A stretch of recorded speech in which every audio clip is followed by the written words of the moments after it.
Flaxborough did not ordinarily concern itself with silence. It concerned itself with weather, which was frequently disappointing, prices which were rarely satisfactory, and the conduct of neighbours which was generally suspect but tolerated so long as it remained faintly respectable. Silence when it occurred was not considered natural. It was treated as an interruption, something that had gone wrong with the machinery of things. It announced itself that morning in the market square. The occasion was the annual Midsummer Practicality Fair, a civic invention designed to combine commerce, charity, and moral vigour. There were stalls of bottled jams whose labels promised optimism rather than accuracy. There were raffles for wicker baskets of slightly embarrassed-looking groceries. There was a small brass band from the town's retired constabulary, courageously uncertain about their tempo.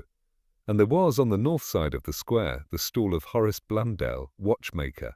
Horace had brought, as he did every year, a folding oak table, a magnifying glass, and a velvet-lined tray upon which he placed various pocket watches, wrist watches, and timepieces whose purpose was either delicate or mysterious. He had also brought a small placard, hand-lettered, "Time adjusted while you wait, except in complicated cases." At precisely 10 minutes past 11, Horace Blundell stopped speaking. He was not, at that moment, meant to have been speaking at all, which was the detail that unsettled matters most. Horace was not known for speeches. His shop manner was conversational only under pressure, and even then primarily addressed to watches. Yet several people would later assert with complete confidence that he had been midway through a sentence. Something about a regulator spring, or possibly about the mayor's chronograph, or perhaps simply a remark about the weather that had accidentally strayed into technical territory. What was certain was this: Horace Blundell opened his mouth, and no sound followed. Mrs. Lutner, who was examining a bacon and egg colour prize marrow, noticed first. She frowned in the way that suggested poor breeding in the vegetable. Then she saw Horace's face. He was smiling. That, unfortunately, made matters worse, because Horace Blundell never smiled at no one. He smiled when a watch started again after proper persuasion. He smiled when a minute hand finally yielded to professional adjustment. On one celebrated occasion in 1958, he had smiled when a rival watch repairer from Detling misidentified a balance wheel. But he did not smile blankly at the air, with an open mouth and eyes fixed upon absolutely nothing. "Mr. Blundell?" said Mrs. Lutner, with the polite firmness she generally saved for disobedient grandchildren and undercooked beef. Horace did not reply. A faint ticking was heard. This was not in itself alarming, as the stall contained approximately 17 ticking objects. The difficulty lay in the fact that none of them were moving. The ticking seemed to come from beneath the table. Mr. Hargreaves, who sold novelty soaps in cunningly carved shapes, bent down as a man does when he wishes to help, but not enough to become responsible for anything terrible. "Something mechanical, I expect," he said hopefully. Horace's smile widened. A thread of saliva, bright as a filament of glass, connected his lower lip to nothing in particular. At this point, the brass band, sensing a narrative shift, attempted a solemn chord and failed, producing something that sounded like a minor dispute between two irritated kettles. A small crowd gathered, as small crowds do in market towns, quickly, silently, and with an air of moral entitlement. "Is this part of the demonstration?" asked Councillor Prentice, who never liked events unless they were organised by himself. No," said Mrs. Lutner. Horace Blundell, still smiling, slowly lowered his magnifying glass. Then, with terrible gentleness, he fell sideways off his chair. The silence that followed was no longer mechanical. It was human. Somebody said, "Poor man." Somebody else said, "I always thought he was nervous." A child asked if death was part of the fair. Purbright was not present at that moment. Inspector Purbright, in fact, was at his desk, delicately considering whether a particular biscuit was stale or simply ambitious. He had loosened his tie one notch in partial rebellion against administrative authority, and was entertaining the mild but persistent thought that the typewriter ribbon had seen better centuries. He was therefore informed of events not by drama but by Constable Blenkinsop, who had the particular gift of making catastrophe sound like gristle. "Sir," said Blenkinsop, appearing in the doorway like a badly considered afterthought, "there's been, well, a situation." "Or what sort?" asked Purbright. "Well," said Blenkinsop, and Mr. Blundell stopped. Entirely. Purbright folded his hands. Has he? He said in the tone one uses when discussing furniture. Yes, sir. In the market. Is he? Asked Purbright, traditionally inclined to that. No, sir. Purbright stood. He did not hurry. Hurrying suggested preconceived conclusions, and Purbright was very careful about those. When he reached the square, the stall had acquired the dignity of myth. Horace Blundell lay covered by a checked tablecloth that had previously been in service as a decorative item. His watches lay untouched, their faces arranged like an audience that had paid for a performance which did not arrive. Mrs. Lutner was explaining, for the fourth time, that she had known at once something symbolic was occurring. Purbright looked at Horace. Horace did not look back. Drinks anything? Purbright asked quietly. A tea, said Mr. Hargreaves, but very particular.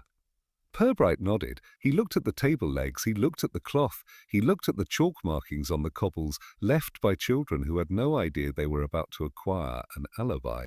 And then he noticed something that did not solve anything, explain anything, or accuse anyone. The small cardboard placard on Horace's table had been turned around. On the back, written in very neat ink, were 3 words. Not yet ready, Purbright did not mention this to anyone. He merely took off his hat as one did for the dead and for inconvenient thoughts and stared at the silent stall. Flaxborough, sensing itself in the presence of something both improper and interesting, leaned in. By the time the first official sigh was permitted, Flaxborough had already decided 3 things. That Horace Blundell had been a quiet man, that such men were seldom so quiet at their end, and that someone, somewhere, was not behaving in a way that could be considered reassuringly ordinary. The stall remained in place for the remainder of the morning, a small island of excluded reality, while the fair slowly rearranged itself around it. The brass band, who regarded death as outside their remit, attempted a spirited march that sounded like furniture being dropped down a narrow staircase. The marrow competition continued, though several entries were said to have developed a reflective quality. Mrs. Lutner found herself appointed as primary witness without having applied for the position. She accepted it with dignity and a faint sense of having been cheated out of proper drama. I was standing there, she told anyone who could maintain eye contact, and it was like the batteries ran out of life itself. This was regarded as a strong statement. News in Flaxborough did not travel so much as ferment. It moved in warm, interested pockets, thickened by speculation, and served in generous portions to anyone who paused long enough to be polite. By noon, the baker knew. By 12:30, the greengrocer felt personally affected. By 1 o'clock, a rumour had reached the hairdresser that Horace Blundell had once been seen arguing with a man from Grantham over the moral temperature of time. In the narrow, yeast-scented warmth of Pottle's bakery, Nora Pottle leaned across the counter with an expression suggesting that the world was slightly more crooked than it had any right to be. Dead at his own table, she said to Mr. Ainsley, who had come in for bread and remained for brevelation. Right in front of the cakes. It were the shock, said Mr. Ainsley. That sort of work on tiny springs, it plays with a man's nerves. He was smiling, added Nora. Mr. Ainsley stiffened. Smiling was a complication. Maybe he saw something, he suggested, which was a way of implying many things without accepting responsibility for any of them. At the butcher's, Mrs. Carstairs announced that she had always distrusted watches. They make you think you've got time, she said, neatly wrapping a chop she did not intend to cook that day. That's where it starts. Down a side street, in a small parlour that had once tried to be modern in 1923 and given up after the war, Councillor Prentice was receiving visitors in turns of 5 minutes, as befitted a man accustomed to crisis. He had not been at the fair when Horace fell, which he felt deprived him of a proper angle of approach. This sort of thing, he said, tapping a pencil against his dental plate, is damaging to public morale. Or was it murder? Asked Mr. Diggle, who enjoyed the word. We must not jump, said Prentice. But neither may we stroll. In the police station, a wordlessly agreed hush had settled over the desks. The typewriter sat with its mouth open, waiting for instructions that now felt ambitious. Blenkinsop polished a button that did not require polishing. Purbright, meanwhile, read the station log with careful eyes, as if the ink might eventually confess something if stared at with the right patience. He did not speak of the placard. He did, however, think of it. Not yet ready sat in his mind with the precision of a small, well-made mechanism. Not threatening, not helpful, merely present. Dr. Selvin arrived at 2:30, smelling faintly of carbolic peppermint and mild disapproval. "A natural causes," he said, after examination so quiet it could have been considered courteous. "A heart? Weakness of the valves, most likely?" This pronouncement was received with a complex mixture of relief and disappointment. Death by wickedness was expected. Death by anatomy was faintly unsportsmanlike. But, Dr. Selvin added, because he was not a man to leave a thought unfinished, I wouldn't say it were the happiest heart I ever met. That evening the town performed its favourite ritual. Drawing curtains and leaning inwards, lamps were lit, tea was poured, and silences were filled with meaning. Couples who had not discussed anything significant in years now examined each other's remarks for potential criminal flavour. Mrs. Lutner sat in her parlour and replayed the smile. Mr. Hargreaves remembered the ticking from under the table and wondered if he ought to have looked properly. The mayor, privately annoyed that his watch had not yet been adjusted, stared at his own timepiece and decided that it had an unfriendly face. And behind all of this, like the faintest scent of oil in a clock case, the cardboard message began to exert a curious pressure on the town's conscience, despite nobody having admitted to having seen it. At 9 o'clock, Constable Blenkinsop brought Purbright a cup of tea that tasted of caution. "People are talking, sir," he said. "They often are," said Purbright. "Some say it were nerves, some say it was something he saw, some say he'd upset someone." Purbright nodded as if hearing the weather forecast. "And what do you say?" he asked gently. Blenkinsop considered this. "They say," he said, "it don't feel like stopping. It feels like pausing." Purbright looked at him with mild interest. "That's a thoughtful observation," he said in the same voice he might have used to commend a biscuit. Late that night, when the station had settled into the sighing, ticking quiet of unfamiliar purpose, Purbright returned to the square alone. The stalls had been folded. The bunting hung limply like a memory that had lost interest. The brass band's abandoned music stand leaned against a lamp-post in gentle disgrace. Horace's table was gone. But on the cobblestones, faint but determined, were the chalk marks left by the children, now smudged by adult feet trying to look sensible. Purbright crouched, adjusted his coat carefully, and examined a small scrape on the stone where the leg of a chair had dragged, very slightly, in a direction no one had found worth mentioning. He touched the place with one gloved finger. It was not evidence. It was not evidence. It was not proof. It was merely wrong. And in Flaxborough, wrong things rarely arrived alone. By morning, the town had moved from surprise to arrangement. Shock had been folded away like winter blankets, and curiosity had been shaken out and aired. Curtains lifted earlier. Doors opened with a special hesitation reserved for days that wished to appear normal, while knowing quite well they were not. Inspector Purbright approached this condition with appropriate respect. He did not knock the life out of people's routines. He tapped them lightly and waited for them to reveal where the wood sounded hollow. His first visit was to the bakery, not because bakers were more criminal than other citizens, but because they were rarely silent and almost always observant. Nora Pottle stood behind her counter as if nothing had occurred, except the usual disappointments of flour and human nature. "Good morning, Mrs. Pottle," said Purbright. "A morning, Inspector," she replied, as one might greet a weather pattern that had not yet decided to thunder. He purchased a small loaf he did not intend to eat. "I understand you were near the square yesterday," he said lightly. "I were near my bread," she said. "That's near everything." "And what did you believe you saw?" She considered him. She liked questions that behaved themselves. "I didn't see him fall," she said, "but I saw folks run, and I saw Mrs. Lutner go very pale, which is not her usual ambition. Did you notice anything unusual about the stall?" Purbright asked. "Unusual?" Nora shrugged delicately. There were more people looking than buying. "That's bad luck, that is." He thanked her and left, which always irritated people slightly, as it suggested their contribution had been adequate rather than irreplaceable. At the hardware shop, Mr. Tilson lingered on the word tragic with the satisfaction of a man seasoning a stew. "Were you close to Mr. Blundell at the time?" asked Purbright. "Close enough to borrow a screwdriver if pressed," said Tilson.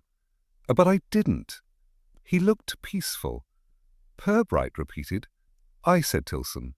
and not like a man frightened. More like a man who'd heard something interesting and was settling in to think about it. This impressed Purbright faintly. People who noticed moods were more often correct than people who noticed facts.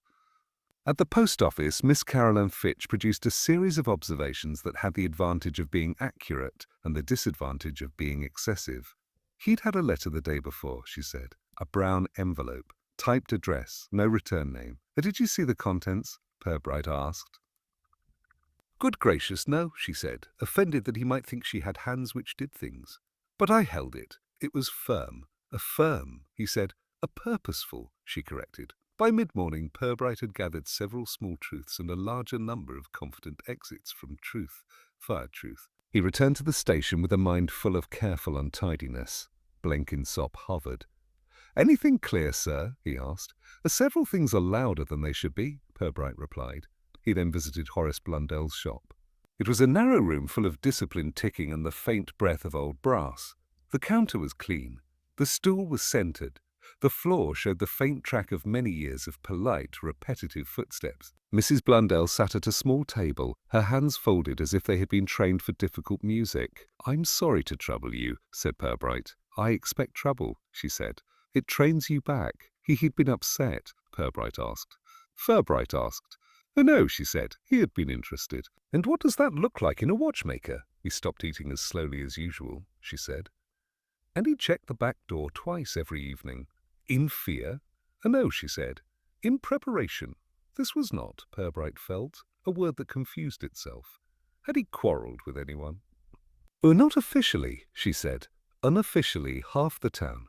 She looked at him with the quiet courage of a woman who had already arranged her grief. He said someone was trying to make time behave badly, she added. After that, Purbright walked not to shops but to habits. He watched the way men stood in groups as if they could combine into a thought. He noted how women leaned together and separated when certain names drifted across conversations in respectable disguises. He noticed how often people glanced towards the watchmaker's empty doorway without daring to look entirely. At midday, the mayor approached him with a hand that shook not from nerves, but from the effort of pretending to be strong. Do you think foul play's afoot? The mayor asked. I think, said Purbright, that it is sitting comfortably somewhere. That afternoon brought Dr. Selvin again, this time with an expression that suggested reluctant reconsideration. I ran another check, he said. There was a slight bruise behind his ear. Old bruise, but not too old. From a fall, asked Purbright. No, said Selvin. From a tap. Not strong, not weak. Correct. Purbright let this sit in its chair, uncrowded by response. As evening drew its slow curtains, a curious thing occurred. A small parcel arrived at the station. No return name, brown paper, firm. Inside was a watch. Not expensive, not rare, but very clean. Tucked beneath it was a folded scrap of cardboard. The same handwriting. Not yet ready, Purbright said nothing. He placed it in a drawer he did not label. Outside, the town breathed again, unaware that it had begun walking in a direction that would be difficult to stop. And inside the quiet walls of the station, the first polite threads of connection began, very delicately, to tighten. By the fourth day, Flaxborough had grown weary of uncertainty in the way a dog grows weary of an unfamiliar gate. Suspicious, restless, and eager for something that behaved as gates usually did. A conclusion was required, not because it had been earned, but because it would allow everyone to return to properly shaped thoughts. The police, being human, and the councillors, being nearly so, began to favour a shape. The shape belonged very neatly to Edgar Phipps. Edgar was, by nature, a disappointment. He had once apprenticed with Horace Blundell and left after 3 weeks, claiming the work made his hands tremble and his thoughts are too fine for comfort. He had since drifted through a succession of occupations that involved doors, crates, and occasional misunderstandings. He lived in a room above a shop that sold linoleum and hats, and had twice been spoken to by uniformed authority about hot wiring, a wireless for reasons he had described as philosophical. He also owed Horace Blundell £12 and 17 shillings. Councillor Prentice was relieved. It has a certain logic, he said, using a pencil to draw shapes he could not have explained. Resentment, money, a young man's temper. The constables were relieved too in their way, because a case that could be explained to a sergeant was considered a blessing. Blenkinsop, however, stood slightly to one side of the relief, as if it had not quite waved him in. Phipps was brought in that afternoon. He sat in the chair with the awkward dignity of a man who had practiced sitting in chairs of accusation. He had washed his hair, and it lay upon his head like a promise he did not often keep.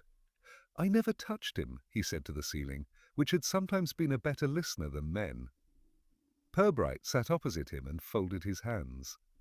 "Tell me about the money," he said, in the tone one used for discussing plants. "I owed him," said Phipps. He told half the town because he believed in moral accounting. "Had the sum increased?" Purbright asked. Phipps considered this and half smiled. "It had increased in spirit," he said. "Every time I saw him, it felt like a larger debt. And on the morning of the fair—" "I were not there," Phipps said. "I were loading boxes at Hemsley's warehouse. Ask anyone with a bad back." They did. They asked. The men at the warehouse confirmed that Phipps had been loading crates, complaining about ropes and quoting a line from a song that did not exist. It was an alibi that behaved. This irritated some people. A neat villain, once chosen, is considered unsporting if he refuses to fit. Nevertheless, the theory spread. In the fishmongers, it became a certainty. In the chemists, it became scientific. In the library, it was regarded as morally instructional.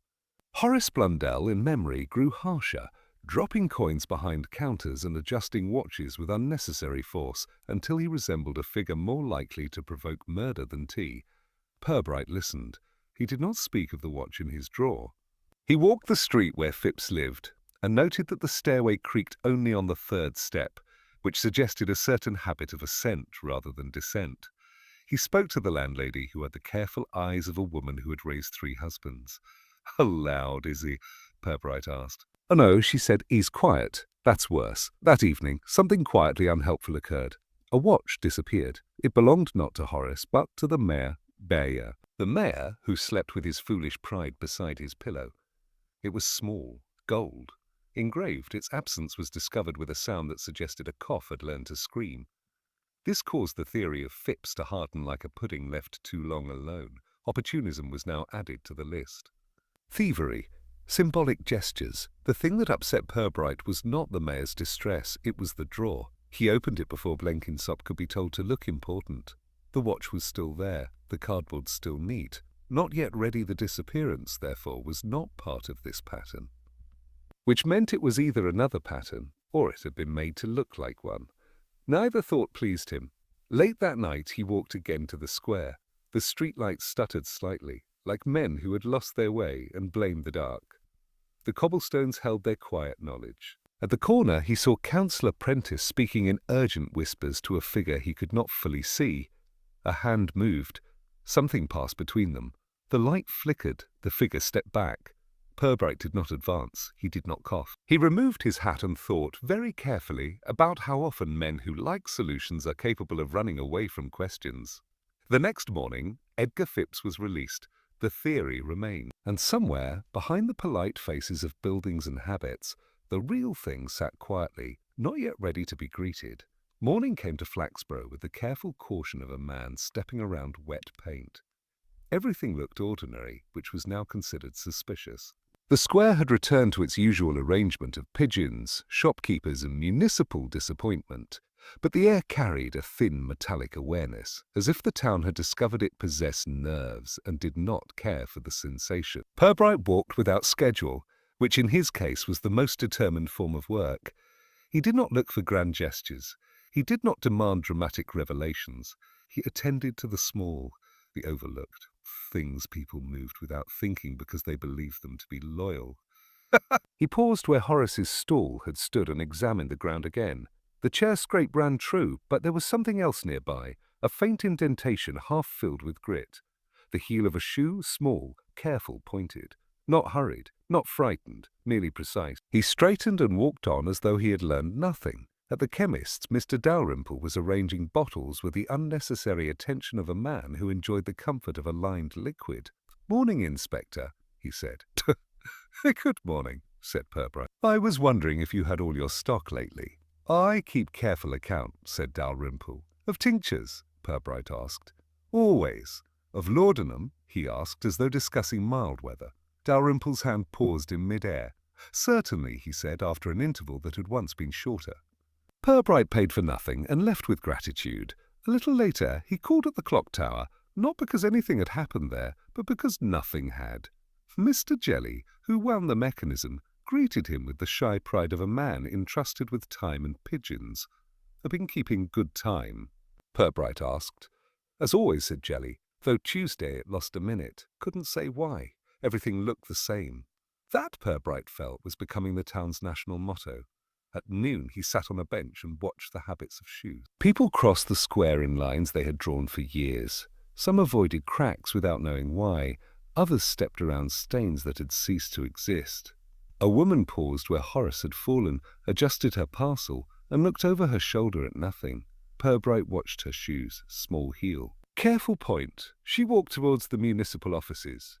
In the afternoon, he returned to the station and removed the watch from the drawer. He opened the back with the delicacy of a man undressing a thought. Inside, instead of the expected honest mechanism, was a tiny sliver of folded paper. He unfolded it. A time. 3:45. No date, no place, just the suggestion of a moment waiting to be used. He closed the watch and replaced it where it had been allowed to rest. At that same hour, across town, Councillor Prentice was attempting to enjoy a slice of cold pie and failing. He had the look of a man who slept badly with good intentions. When his clerk mentioned Horace Blundell's name, his fork paused in air as if it had met sudden resistance. "Unfortunate business," he said. "Yes, sir," said the clerk. "A very damaging," said Prentice. "Yes, sir, sir." The clerk watched him, thinking that sometimes men looked most dangerous when trying to appear small. In the late afternoon, Purbright called upon Mrs. Blundell again. "I wondered," he said gently, "if your husband ever lent his skill freely." "He hated free things," she said.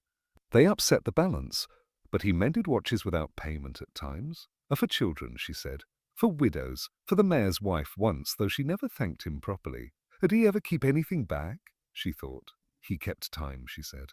"He kept time," she said, "and sometimes he kept letters." This was useful and useless at once. As dusk approached, a boy was sent running to the station. "Sir," he said to Blenkinsop, who took messages with the seriousness of men handling small animals, "there's something wrong with the clock tower." Purbright was already on his feet when the words arrived. At the tower, a small crowd had gathered, respectful and flustered. The hands of the clock had stopped. Not broken, not damaged, simply stopped. Inside the mechanism, Mr. Jelly pointed with trembling finger. "Someone put a sliver of card in it," he said. "Just enough to halt the wheel." Purbright examined the card. "Same neat hand. Not yet ready." The crowd murmured. Some felt clever. Some felt frightened. Some felt personally accused by stationery. Purbright folded the card and placed it in his pocket. As he turned away, he noticed the lamps coming on. 3, 4, 5.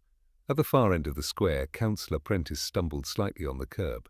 His shoe scraped, small heel, careful point, precise. Purbright walked on without looking back. Behind him, the town's great clock began ticking again, wound by a man who did not yet understand why he had been chosen.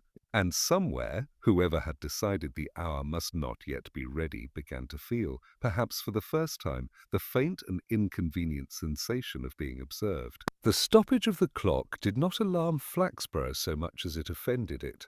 Time in a town such as this was expected to behave with decent regularity, like a vicar or a familiar dog. When it failed to do so, the result was not panic but indignation. People looked at their watches with personal reproach and blamed one another's habits for a disturbance that felt somehow moral. Purbright allowed this to settle. A town in a slight sulk was more revealing than a town in terror. He began not with officials but with the edges. The people who lingered, the ones who noticed but were never asked. Old Mr. Hammett the tobacconist had seen more than he had ever admitted, and less than anyone would have believed. "They say it's young Phipps," he said, without being prompted. "They say many things," Purbright replied. "Why," said Ham, tapping his pipe on the counter. "But this feels older than that." "Feels. Arranged like." "Arranged," Purbright repeated. "Like chairs in a room where no one wants to sit straight," said Ham. At the haberdasher's, Miss Elspeth Grey folded ribbon with a severity normally reserved for dishonour. "A Mr. Blundell came in last week," she said, eyes lowered. "Did he buy anything unusual?" Purbright asked. "No," she said. "He asked if I still stalked the small presentation boxes." The ones with velvet, and did you? And I told him I'd stopped, said no one presents anything properly anymore. And what did he say? Ha! He said, someone soon will, she replied. Purbright thanked her with a small nod that meant a thought had found a chair. In the public house, conversation widened and deepened with beer. Men who had never observed more than their own hands now recalled shadows, gestures, voices at half-heard angles. I saw Councillor Prentice in the square late, said one. He were talking to someone, said another. They looked careful, said a third, which was considered a serious observation. Purbright listened and marked nothing down. Ink people feel important. Silence made them feel honest. In the afternoon he walked the quiet border streets, the ones where houses wore their age like a bad confession. At number 17, Belmantle Lane, he knocked upon a door that seemed surprised to be used. Mrs. Tilbury answered. She was small, thin, and held respectability as though it might be useful in a struggle. Said Purbright. Her eyes flickered. You've got the face of questions, she said. I sometimes borrow one, he replied. She smiled against her will and allowed him in. Her parlour smelled of furniture that had never moved and opinions that changed slowly. I wondered, said Purbright, whether you had noticed anything often overlooked. She thought for a long time. I noticed Mr. Blundell walking at odd hours, she said. And not strolling, not hurrying, just testing the pavement. A testing? As though he wanted to hear how it answered him. She said, did he meet anyone? Not where I saw, she said. But I saw Councillor Prentice watching him once from across the road, pretended to be looking at a drain. He's fond of drains? Purbright asked. No, she said. He is fond of being thought careful. That evening Dr. Selvin called at the station, carrying with him the faint air of a man whose conscience had developed muscles. I said natural too quickly, he admitted. There was nothing unnatural, but that doesn't mean there was nothing arranged. What makes you say that? Purbright asked. Oh, bruise, he said. It was not the sort you get from accident. It was controlled. Like a finger, but knowing what it touched. Purbright nodded slowly. After Selwyn left, Blenkinsop brought tea and hovered. Sir, he said, uneasy with the world, people are saying this is bigger than watches. Everything is bigger than the thing it hides in, said Purbright. That night rain fell, soft and polite, as if apologizing for the inconvenience of water. Purbright walked in it without umbrella, as though he had forgotten that such things were allowed. He stopped opposite the municipal offices. Someone was inside. A light, a shadow, a movement. He did not go closer. He fetched instead a match and let it burn out between his fingers, not because it was useful, but because it was patient. The light went out. The shadow vanished. In the morning, a discovery arrived not with noise, but with embarrassment. In the square, tied casually to the back of a bench, was a small velvet presentation box.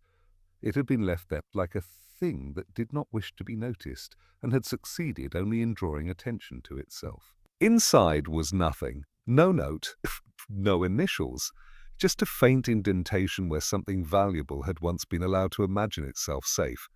Purbright closed the box, held it a moment, then placed it carefully in his coat. Above him, the sky looked down with the pale expression of a man who had never been asked to explain himself.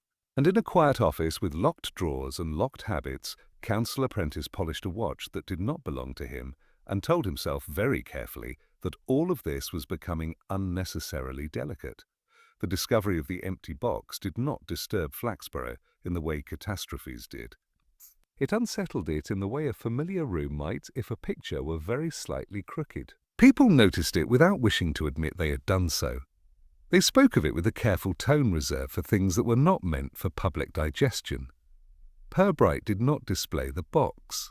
He kept it in his pocket for a time, weighing it as one might weigh a thought that refused to decide what it was meant to mean. The second disturbance arrived 2 mornings later, and it did so with a sense of apologetic timing. It began with a scream. This, in itself, was a novelty. Flaxborough was not accustomed to screams. It was accustomed to sighs, murmurs, coughs, and on rare occasions, a determined sniff. Screams suggested a failure of discipline. It came from the river path, where the water moved with the indifference of something that had seen worse. By the time Purbright arrived, a small shivering group had formed, none of whom were willing to be considered as properly involved. Mrs. Carstairs was sitting on a stone, clutching her handbag as though it might make a statement. He's not all right, she said. On the narrow strip of damp earth lay Mr. Jelly, the clock winder. He was alive. This too proved to be a complication. His hat lay a little way off, as though it had been politely removed by the fall of events. He stirred as Purbright knelt. "Someone pushed me," Jelly whispered. "Who?" asked Purbright. Jelly attempted to think. "I didn't see," he said.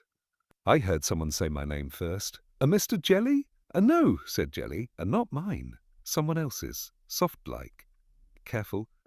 Did they take anything?" Purbright asked. Jelly frowned. "My key," he said. "The clock tower key." "Yes." The town absorbed this with a quiet groan. Keys were not meant to vanish. Neither were men. The constables did what could be done without doing much. Dr. Selvin arrived and declared that bruises were accumulating in a manner most unseemly. By lunchtime, the clock tower had been visited. The door was unlocked. This offended the citizens greatly. Mr. Jelly's spare key hung obediently in its place, which meant it had been returned, which meant it had been taken for a purpose. Inside the mechanism, something new had been placed. Not a sliver of card this time.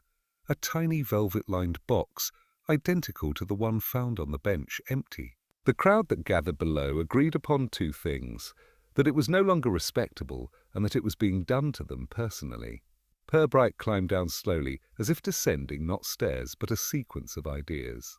Councillor Prentice arrived breathless, outraged, and perfectly groomed. "This is sabotage," he said. "It is certainly interruption," said Purbright. Prentice wiped his brow with a handkerchief that had not been earned. "Someone is mocking us," he said. Purbright thought of the watch in the drawer. He thought of the time written on the paper, 3:45. He checked his own watch. It was 20 to 3. That afternoon, a curious thing occurred in Horace Blundell's shop. Mrs. Blundell, who had opened it for the first time since her husband's death, heard the bell ring. It was not supposed to ring. The door had not opened. She stood very still, which was a thing she was becoming good at. The bell rang again. From the back room. She did not go to look. She went to fetch Purbright. He found nothing disturbed, nothing broken, nothing missing. But he found in the back room, resting upon the workbench where Horace had last placed his hands, a single watch. It did not tick. It was stopped. The hands read exactly 3:45. Mrs. Blundell watched him with a face that had accepted too much and refused to complain about it. "He was waiting for something," she said. "I believe he was," said Purbright. That evening, the mayor's stolen watch was found. It had been returned. It lay neatly upon the steps of the municipal building, wrapped in brown paper. No note, no message. Only the faint smell of oil and the suggestion of careful fingers. People noticed that Councillor Prentice touched his own pocket more often that night. After dark, Purbright walked again. He found, by the river path, a scuff in the mud that did not belong to Mr. Jelly. Small heel, careful point. A line that suggested no panic, only purpose. He followed it for a little way, then stopped. This was not the hour. Back at the station, he opened the watch from the drawer once more. 3:45. Still. Perfect. He folded the little paper and placed it back inside. He did not tell Blenkin. He did not tell anyone.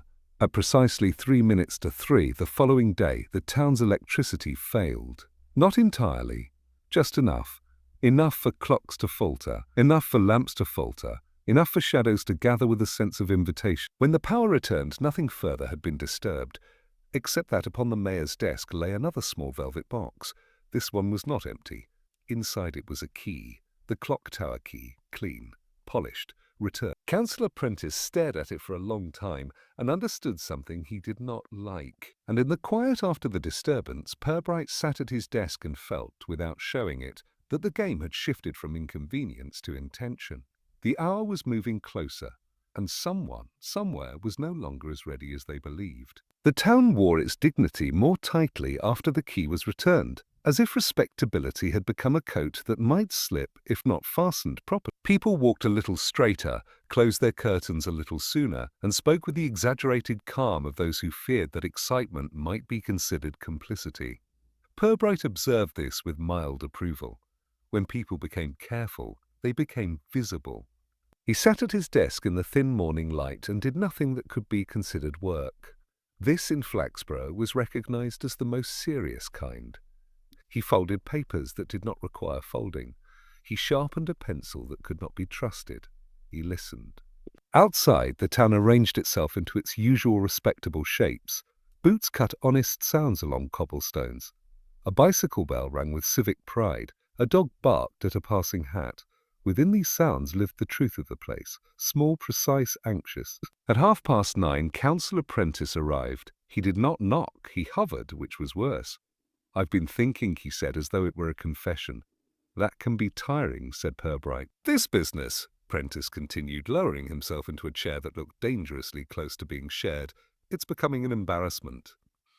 "Things often do," said Purbright, "before they become understood." Prentice smoothed his cuffs, which were already smooth. "There's been too much talk," he said. "Too much imagination." Purbright watched him gently. "Do you fear imagination?" he asked. "Iarskia disorder," Prentice replied, and meant reputation. After he left, more behind than he realized. Purbright walked to Horace Blundell's shop, which now breathed with the vague anxiety of a room that had lost its occupant, but remembered his habits. The watches ticked softly, as if trying not to offend the air. Mrs. Blundell poured tea, which tasted of endurance. "He would have enjoyed this quiet," she said. "He would have noticed it," Purbright replied. She folded her hands. "He trusted men too much," she said, "or not enough. I never could tell." "He trusted time," Purbright said. "That was his mistake," she replied. On his way back through the square, Purbright noticed how people spoke with their backs now, rather than their mouths. Conversations leaned outward and collapsed when he passed, behaving like curtains in a draught. A group of women paused their laughter with such precision that it looked rehearsed. At the post office, Miss Fitch whispered, without being asked, that letters were being collected more quickly than usual.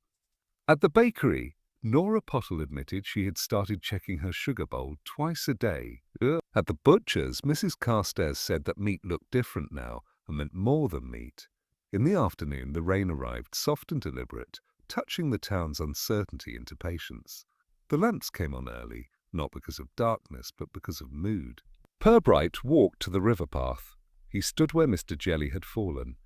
The mud had been trampled smooth by concerned feet, but one small mark remained, careful and pointed. It was old now, and in its way loyal.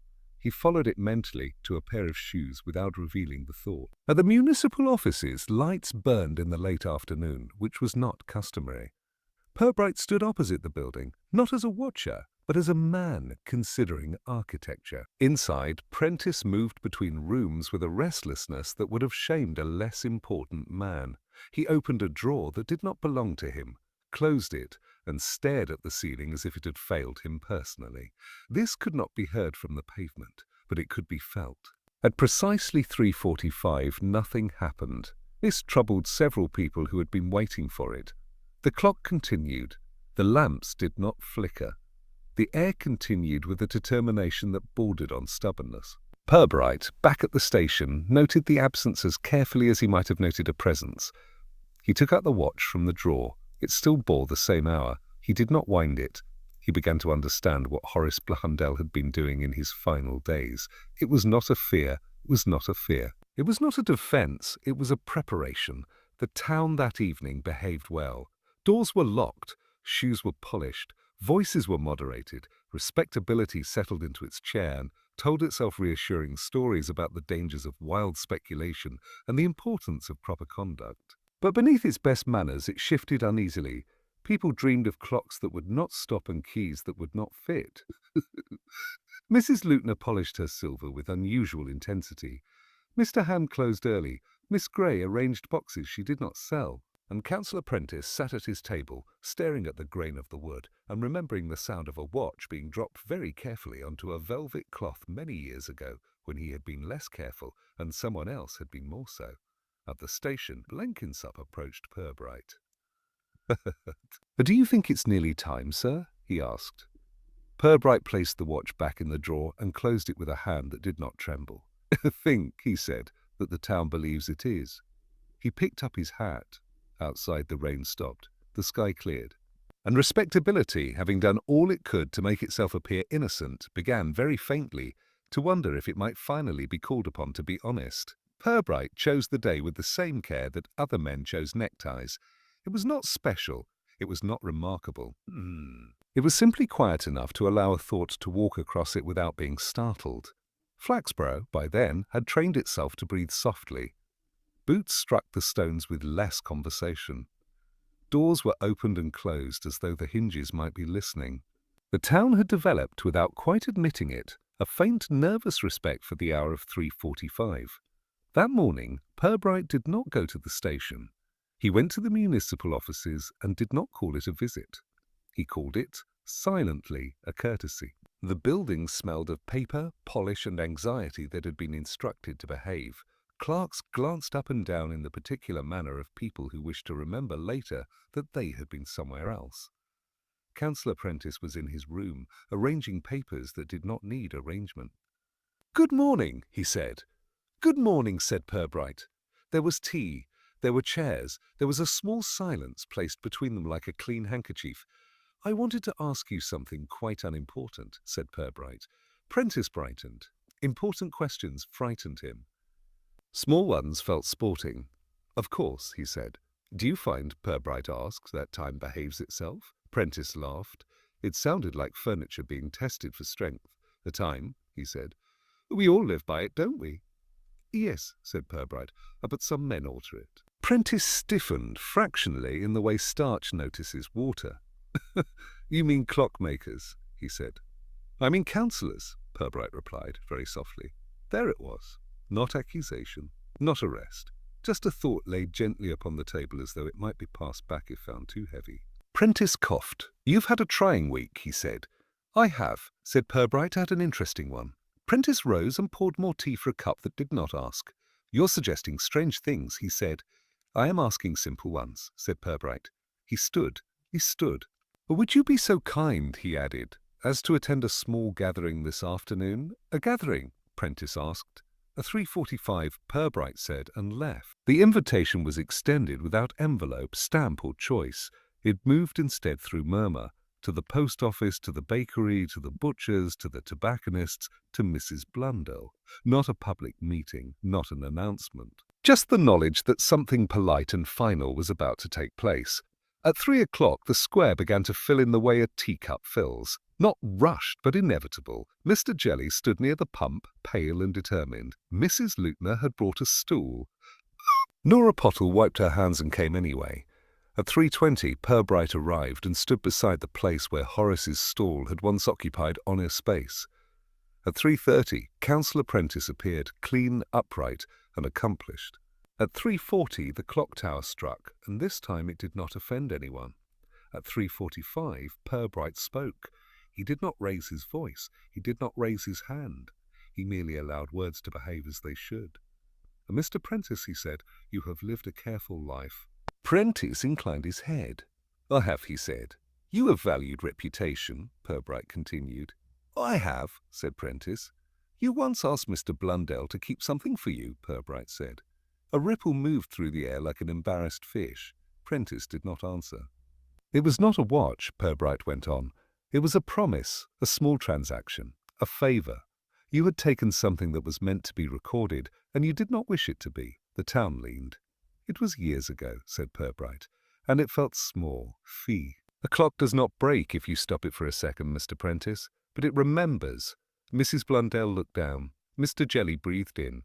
Prentice's lips moved. "You asked Horace Blundell to falsify time," Purbright said. "Not on the clock tower. In a book. A register. A date. Sir, a date. You wanted an hour to appear where it had not lived." Prentice opened his mouth. No sound came. "He refused," Purbright said kindly. "At first. Then he agreed to hold it for later. To give you," he said, "time to be honest." The square was silent, and this time it was the proper kind. "He waited," Purbright said. "He watched you. He meant to return it to you. Properly.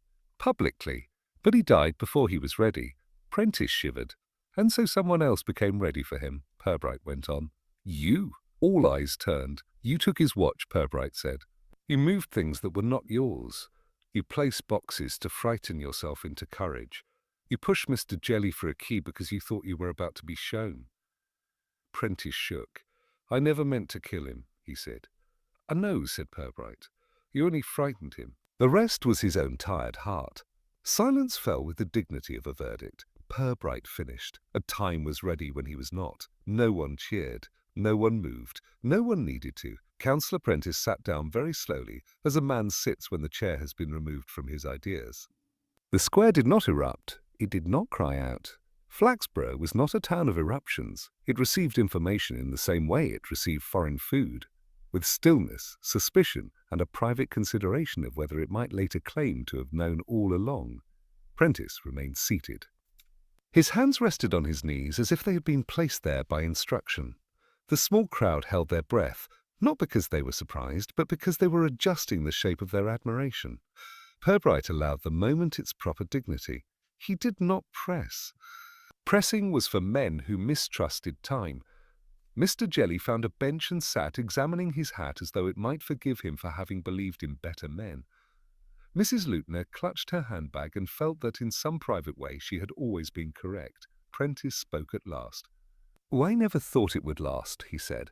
"What I did, I thought it would simply disappear. And nothing disappears in a town like this," said Purbright. "It merely changes owners." "Oh, I did not mean for Horace to die," Prentice said, to no one in particular. "No," Purbright replied. "You only meant him to remain silent." The wind passed across the square, removing a scrap of straw that was no longer part of an argument. The constables moved slowly. They did not take Prentice by the arms. They did not produce something as ugly as handcuffs. They simply stood near him, like men who had suddenly become part of the furniture. "I suppose," said Prentice, "I should stand." "Oh, you may," said Purbright. He did. He swayed once. He did not fall. The town watched the back of him as he was led away, and each citizen edited the memory for future respectability. Purbright remained where he was. This was not over because a man had stood. He walked instead to the bench where the small group had gathered, and addressed them as one might address a teacup with a crack in it. "You have been very patient," he said. They had been something like it. "What happened here," he said, "was not murder in the way you might describe at table. It was fear behaving badly."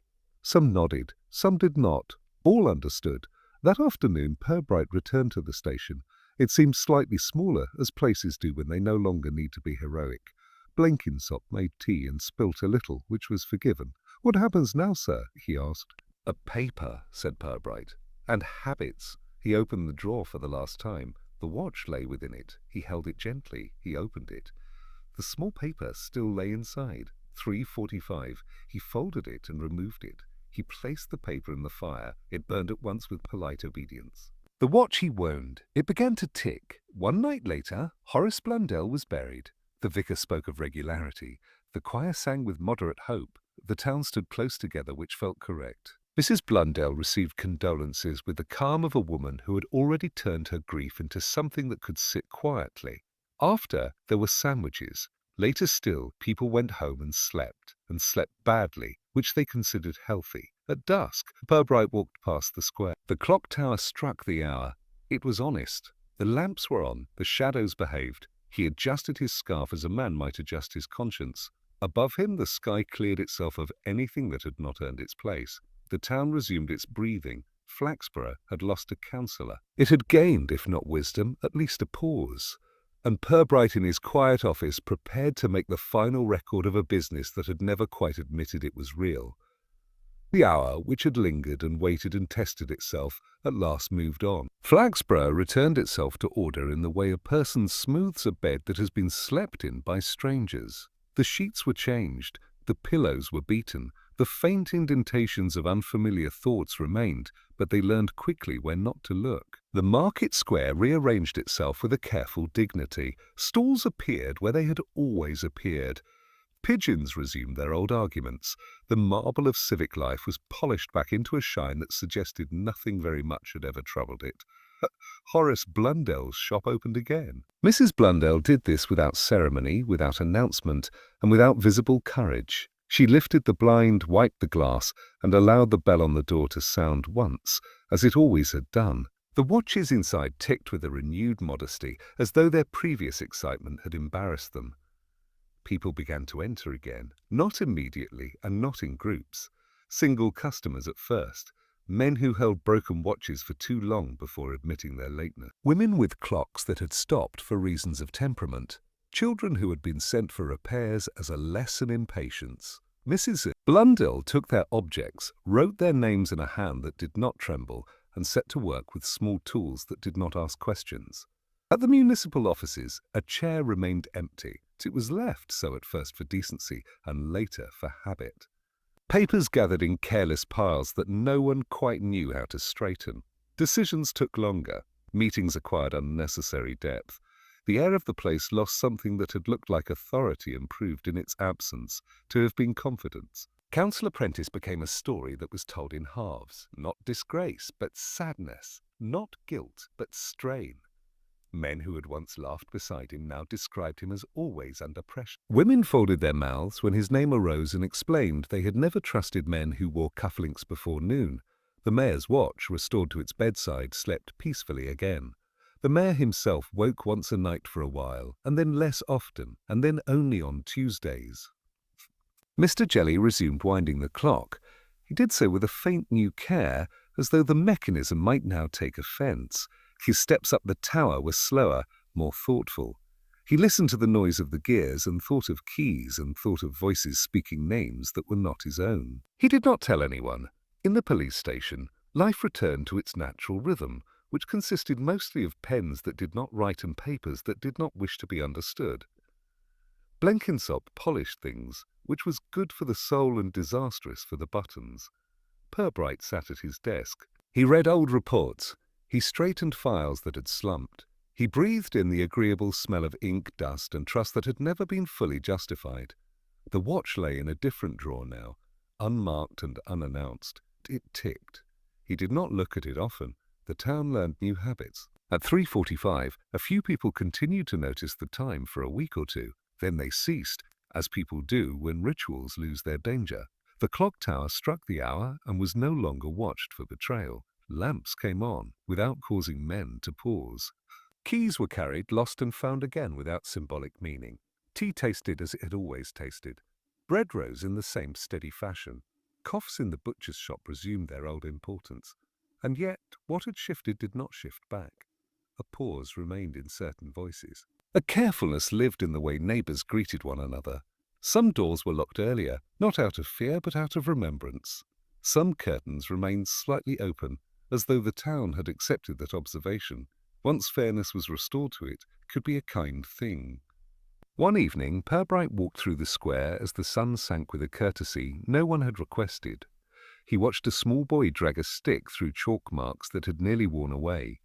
He saw Mrs. Leutner adjust a basket with care that bordered on kindness. He heard laughter that did not strain. Verbi. He stopped briefly where Horace's stall had stood. He removed his hat as a matter of habit. He thought not of conspiracy, but of clocks, of men who tried to stop time and men who waited for it, of the quiet dignity of mechanisms that knew their place in the world. Back at the station, he wrote his report. He did not dramatize. He did not accuse. He recorded what needed to be remembered and nothing that wished to be admired. He noted fear. He noted patience. He noted very carefully that justice had been reached without requiring noise. Blenkinsop brought tea quiet again, sir, he said. Yes, said Purbright. You think it'll stay so? Blenkinsop asked. Purbright considered the question as a man might consider rain. A Flaxborough, he said, does not stay anything. It behaves. That night the clock tower struck 10. No one flinched. The river moved as it always had. The lamplighter did his work without comment. A cat crossed the square and saw nothing to fear. And in a small office with a small window and a typewriter that had forgiven him, Purbright closed a drawer, removed his spectacles, and allowed himself the smallest unrecorded satisfaction of knowing that the town had not become better, but had, for a moment, become honest. He turned off the lamp. Outside, the town continued its ordinary, imperfect breathing. Time no longer disturbed went on. The hour was ready, and it passed.